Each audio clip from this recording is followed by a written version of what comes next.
Everything you need to know about rivers. Because somehow your geography teacher made flowing water sound boring. What even is a river? So rivers are basically nature's highways for water. When there's less rain, you get sheet flow, water just vibing across the ground like a lazy puddle. But give it some momentum and boom, channel flow kicks in. The water carves a path and commits to it like your ex who won't stop texting. Rivers are classified by how deep they cut into the water table, which is just the underground lake nobody talks about. Think of it as Earth's basement storage. The three river personalities. Rivers have commitment issues.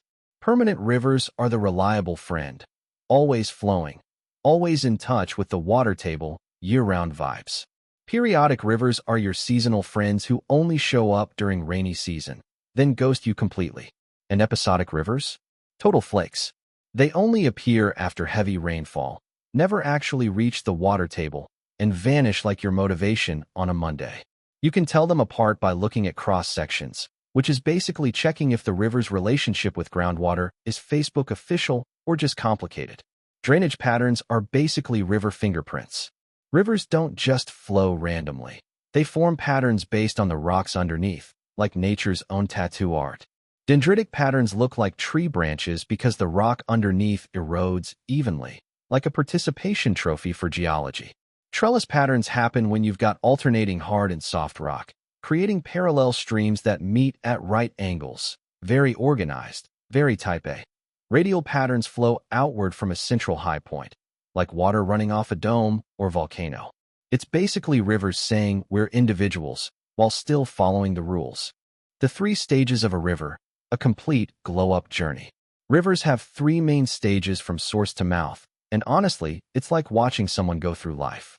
Upper course is the aggressive teen phase, vertical erosion carving steep V-shaped valleys, waterfalls everywhere, narrow channels, and gorges. Pure chaos energy.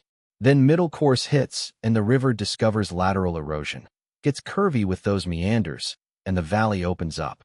Slip-off slopes form on the inside of bends, undercut slopes on the outside. The river's playing favorites. Finally, lower course is retirement mode.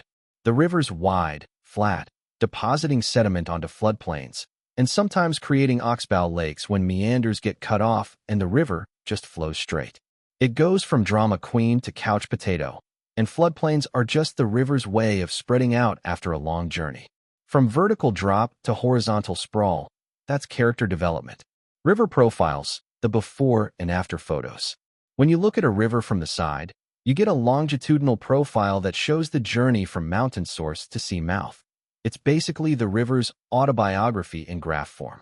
Cross profiles show you what the valley and channel look like at each stage.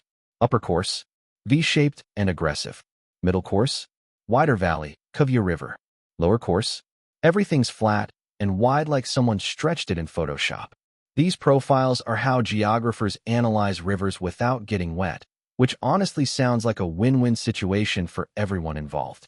And that's rivers, starting dramatic in the mountains, getting curvy in the middle, and retiring flat by the sea. Basically all of us in 3 stages.